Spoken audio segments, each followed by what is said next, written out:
What's up, guys? And Davis here. I'm getting ready to do my chapter review for Bleach. Well, my double chapter review since I couldn't upload my last video because I have it on YouTube, doing my shit like I usually do. So you gotta do with another one chapter, two chapters, review. But it's good because it's the same. It's basically two chapters in one. You get to have your fill of both chapters and everything. So, and this is like a part one, part two type of thing. So it smooths together. So you won't be like, oh, why is he doing the two-part thing again? Like, stupid. Like, well, I don't like skipping chapters, so shut the fuck up.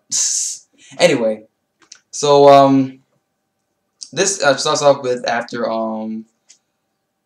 Ishin goes to the human world.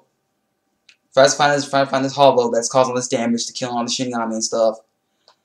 He meets two other Shinigamis. They're like low-class Shinigamis. We don't care about them. They're cannon fodder. They can just be easily killed off, later on in the story, so we don't care. He's talking to them and basically he tells them to, you guys need to get out of here, and they're like, why? And jokingly, he's like, well, I can't really take a piss while y'all looking at shit. So basically what he's trying to say is, in his own funny way, that in order for y'all to not get killed, y'all need to just leave. Just get the fuck out. I can do my shit, and I won't y'all get in my way while I'm trying to kill it, while I'm trying to kill this thing. Y'all only be in the way. So what he does is that he basically, tries to... No, actually, there's another story to that, too. We found that Misaki is a part of is the last of the Kurosaki clan, which is her Quincy heritage. She now stays with Ryukin, aka Ryukin Ishida, Uryu's father, and his mother, and of course Soken Ishida. Apparently, Misaki has this like bond with Ryukin's mother. He basically calls her auntie and stuff like that. Not necessarily mean they're actually related by blood. It's more like a respect type of thing. Like, I guess, like how they say Sama or San at the end of their names and stuff like that. I guess it's similar to what Masaki's doing. I'm doing a lot of things with my hands to make things better explaining. Anyway, I'm gonna keep doing this too, so y'all gotta get used to that. What else happened is that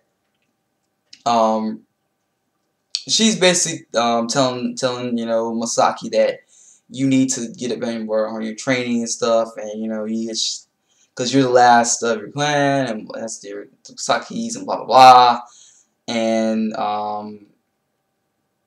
she's just being a little hard on her and stuff because she has to be ready to battle, because she's the Quincy, and apparently, like, Soken is out fighting somewhere in some 4th district or something. I forgot what it told me. And then, we find out Son Masaki and Ryukin were actually arranged to get married.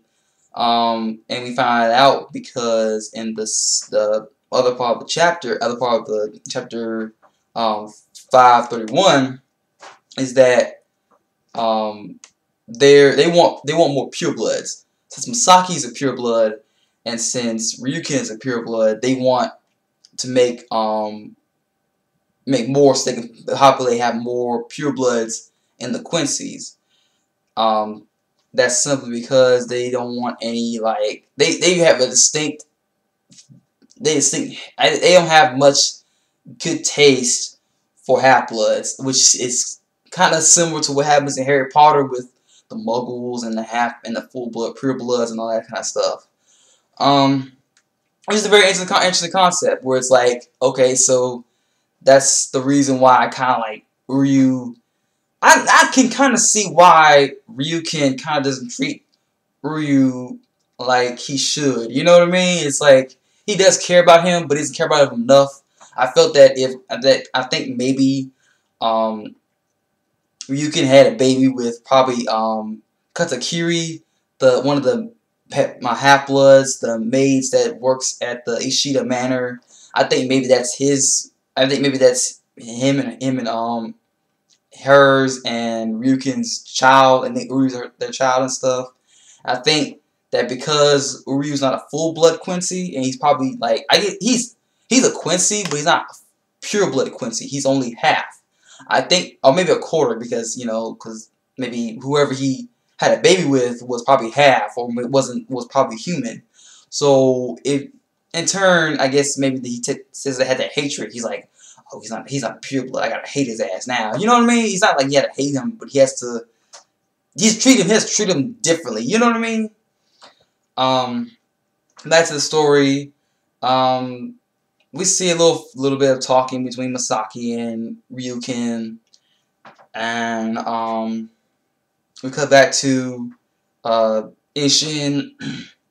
He meets the hollow that's been attacking your body, and apparently this hollow looks exactly like Ichigo's hollow form with the horns and stuff, the one that fought Urukiora in the Rancor art.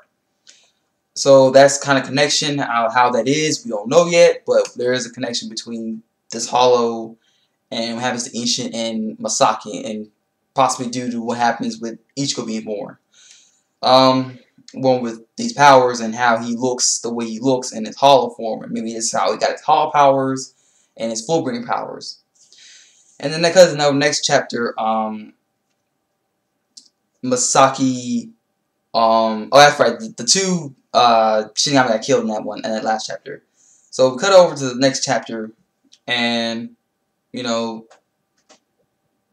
Masaki is basically telling it says basically senses something, and she wants to go. This is a hollow, and so wants to go fight it.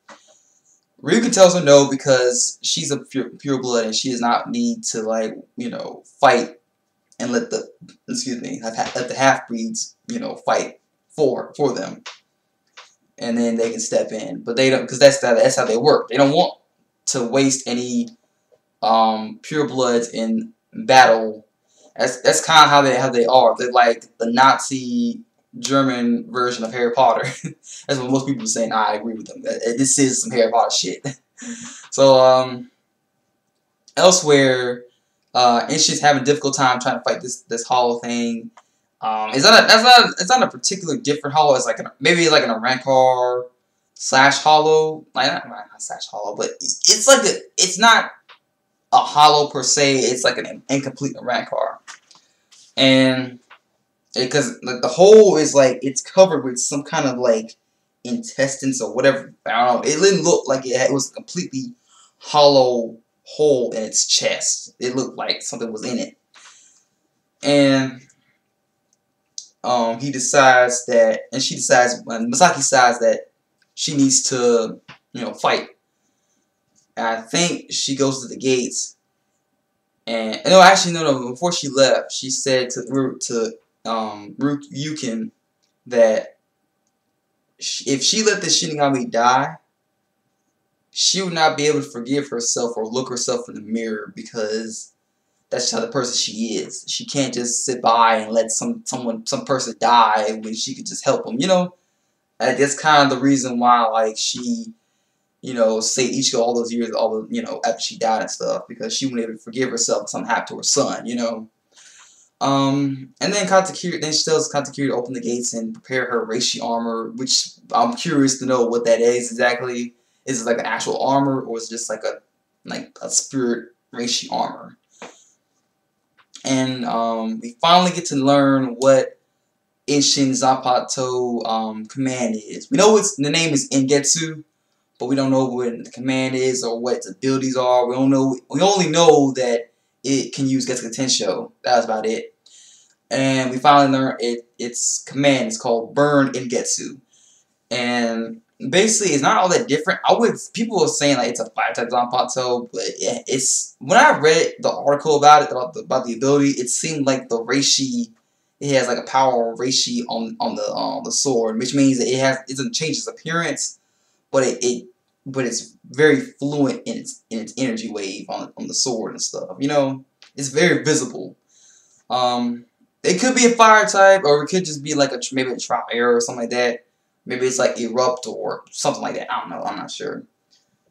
And then before Inshin can like even damage the thing, he is tapped by Inshin from, I mean not Inshin, Aizen from the back. You know, you know with Aizen, he just cuts people from behind and stuff like that. You know, that's his thing.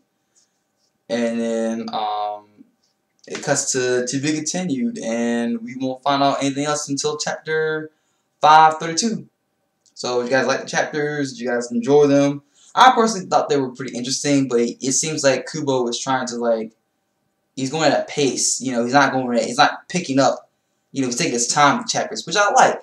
We get some new backstory. We got some answers explained, and we finally got the name of the command of Engetsu, which is Inshin Zanpato, which is very interesting. Now I'm curious to know what the Bankai is, and if Inshin uses Fine Getsuga. I mean, I'm not sure he does, but like I'm hoping something like in the lines of him doing something like that, of him, you know, release his Bankai, you know, to an extent, because you know. I mean, it could be something different because, you know, Masaki does end up destroying that thing, so who knows. Until next time, see you guys later. Peace, sayonara, and I'm out.